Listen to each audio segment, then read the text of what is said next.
Danny Mungy, prompt number 3, recovery. Recovery. I've been in recovery for many, many years. It's a battle every day.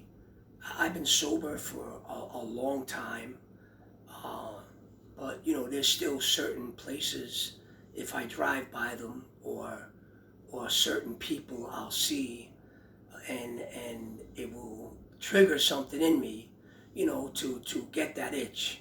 But fortunately, I've been sober long enough where it doesn't overtake me to the other side. I take my recovery seriously.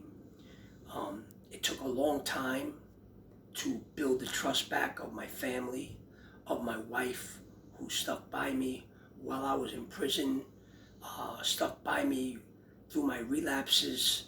Uh, my last one being in 2003, and she has always stuck by me. But one thing I've learned in recovery is that you can't do it to satisfy other people. You need to do it for yourself. And until I got that into my head, I was doomed for failure every time. Oh, let me get into recovery so my wife feels better, or my family feels better. But deep down, I wasn't ready to go into recovery. So I would come out of a rehab and mess right up.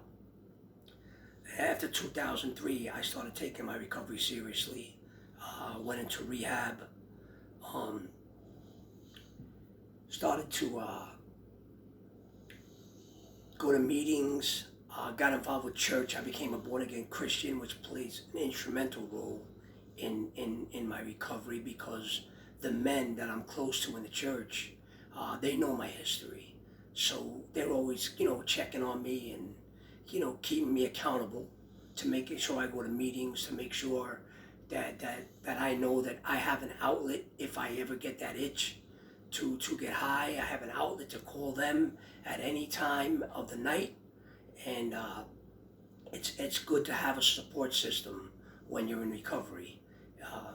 It's instrumental to have a support system, because temptations are going to come, and you don't want to fall victim to another relapse and go through this vicious cycle all over again. So my recovery, to me, it gave me back my dignity. It gave people back the trust they had once had in me. They look at me as a man of character now, instead of a junkie, and that took a long time, and I don't ever want to risk that again. And that is how I feel about recovery.